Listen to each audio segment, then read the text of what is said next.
नमस्कार, टोटल ताज़ा खबर में आपका स्वागत है। आज हम लेकर आए हैं दिन की 10 वो बड़ी और विस्फोटक खबरें जो आपके होश उड़ा देंगी।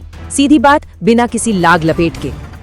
हाँ, ये वो खबरें हैं जो आपको मेन स्ट्रीम मीडिया पर कहीं नहीं दिखेंगे। वो छुपाएंगे, लेकिन हम आपको दिखाएंगे। तो चलिए फटाफट नजर डालते हैं आज की सुर्खियों पर। बिहार में चुनावी आग भड़क चुकी है। राहुल गांधी ने लगाया होलसेल चोरी का सनसनीखेज आरोप। अमित शाह ने सीधा निशाना साधा है लालू सोनिया पर। भोजपुरी सितारों के बीच सियासी जंग और तेज हो गई है। आरजेडी में सीट को लेकर खींचतान जारी। खेसारी लाल ने मनोज तिवारी से मुलाकात क्यों की? पीएम किसान योजना में एक जबरदस्त बदलाव। किसानों की अगली किस्त का क्या होगा? क्या राज्य सरकार केंद्र से बेहतर काम कर रही है? और आखिर में बाहुबली नेता अनंत सिंह गिरफ्तार। इन सब पर होगी विस्तार से बात, लेकिन उससे पहले अगर आप सच्ची खबर देखना चाहते हैं तो इस वीडियो को लाइक करके हमारा हौसला बढ़ाएं और टोटल ताज़ा खबर को सब्सक्राइब जरूर करें। तो आते हैं पहली खबर पर। बिहार का चुनावी मैदान भाई अब पूरी तरह से गर्म हो चुका है। प्रधानमंत्री मोदी ने औरंगाबाद में रैली करके एनडीए में एक नई जान फूंक दी है। अब आरोप प्रत्यारोप का दौर और भी तेज हो गया है। ये इलेक्शन का आप समझ लीजिए एक टर्निंग पॉइंट हो सकता है। क्या लगता है इस सियासी गर्मी का अंजाम क्या होगा? नीचे कमेंट्स में अपनी राय जरूर बताइए। अगली खबर, ये खबर सियासत में एक तूफान ला सकती है।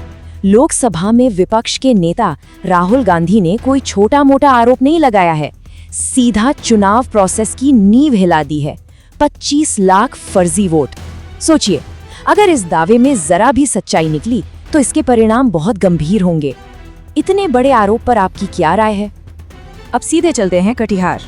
यहाँ अमित शाह ने जो कहा वो बीजेपी की स्ट्रैटेजी का एक बहुत बड़ा हिस्सा लगता है, वंशवाद को चुनाव का सेंटर पॉइंट बनाना।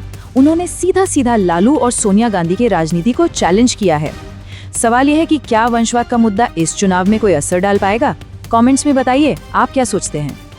और अब बिहार की राजनीति में एक नया ही तमाशा शुरू हो गया है।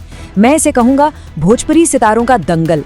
निरहुआ और खेसारी लाल के बीच तो पहले से ही आग लगी हुई थी, अब पवन सिंह भी इसमें कूद पड़े हैं।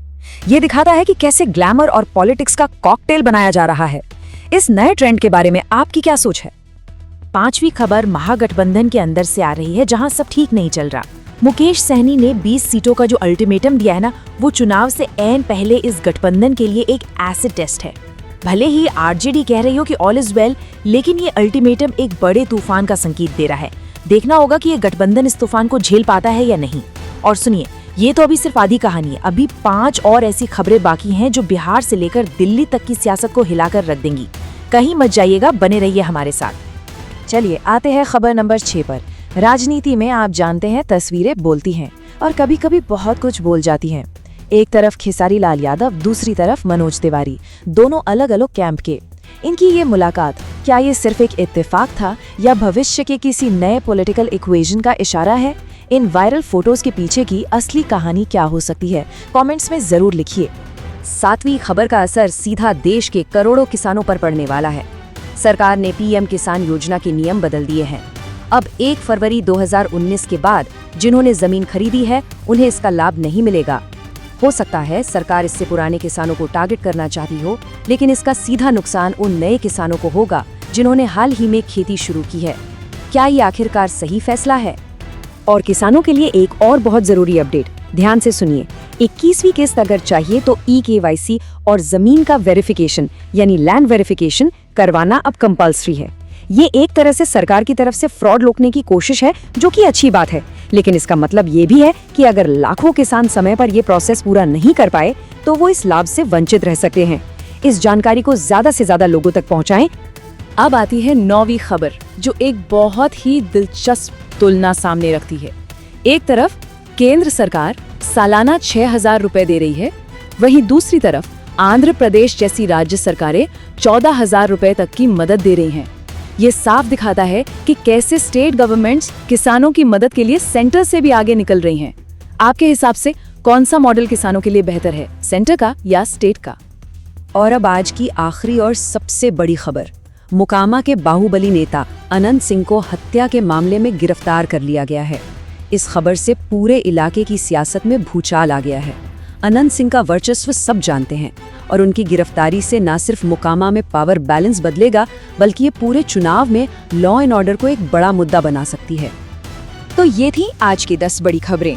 बिहार का चुनावी दंगल, किसानों से जुड़े बड़े फैसले और एक बाहुबली की गिरफ्तारी। लेकिन सबसे बड़ा सवाल अब ये है, इनमें से कौन सी खबर आने वाले हफ्तों में सबसे बड़ा सियासी तूफान बनेगी?